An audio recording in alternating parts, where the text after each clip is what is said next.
ভাইয়া ফোন থেকে আমার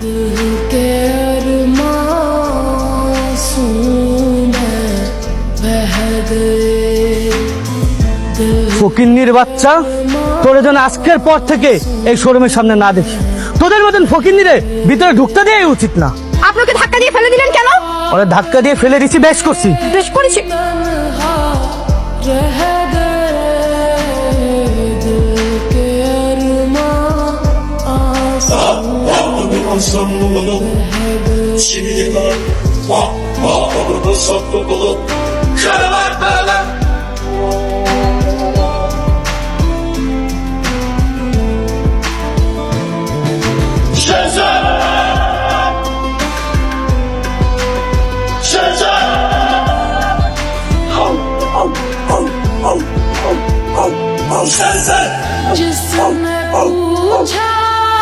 ও আমার স্ত্রী,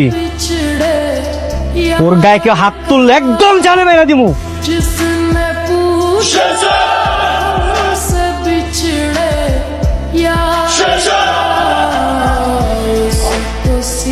চলো।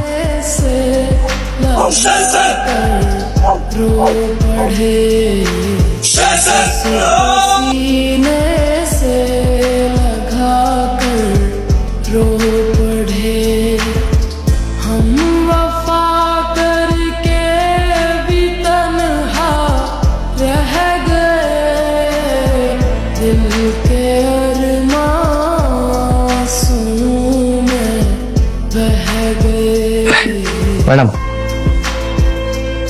দুধটা খাই নিন। খাবো না আমি। হ্যাঁ হ্যাঁ ম্যাডাম, দুধ না খেলে তো পরে আপনার শরীর খারাপ করবো, দুর্বল হয়ে যাবেন। খেয়ে নিন ম্যাডাম, আমি যাই।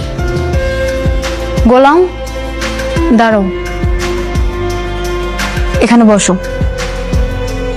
বসুন। বসো। জি জি ম্যাডাম, বলেন। আজকে তোমাকে দেখে আমি হঠাৎ অবাক হয়ে গেলাম। তুমি একটা কাজের লোক হওয়া সত্ত্বেও তোমার কোনো সমস্যা হলে এত গাড়ি, বডিগার্ড সব ছুটে চলে আসে। আর আজকে তোমার যে ভাবমূর্তি ছিল, আমি তো ভয়ই পেয়ে গিয়েছিলাম। ওই যে সেই লোকটা, যে শেহাজাদ চৌধুরী নাকি কি, ওর যে লোকজন আছে ওরা ভাবছে যে আমি ওর মানে বস, আমি শেহাজাদ চৌধুরী। এই কারণে আমার বিপদ দেখে সবাই চলে আসছে। আসলে আমি তো ওই লোক না, ওরা ভুল বুঝছে। তারপরেও তুমি যাই বলো, আজকে আমি এক অন্য গোলামকে দেখেছি। ম্যানেজার আমার গায়ে হাত তোলার পর তুমি যেভাবে ছুটে এসেছিলে, মনে হচ্ছিল এটা তুমি না, অন্য কেউ।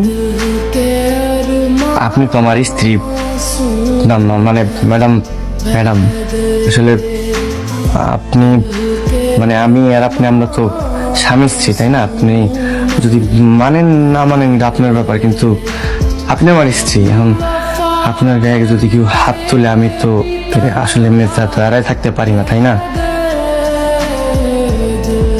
আচ্ছা ম্যাডাম, আমি যাই, রান্না করে অনেক কাজ আছে তো, আমি কাজ করি। হ্যাঁ, থাকেন।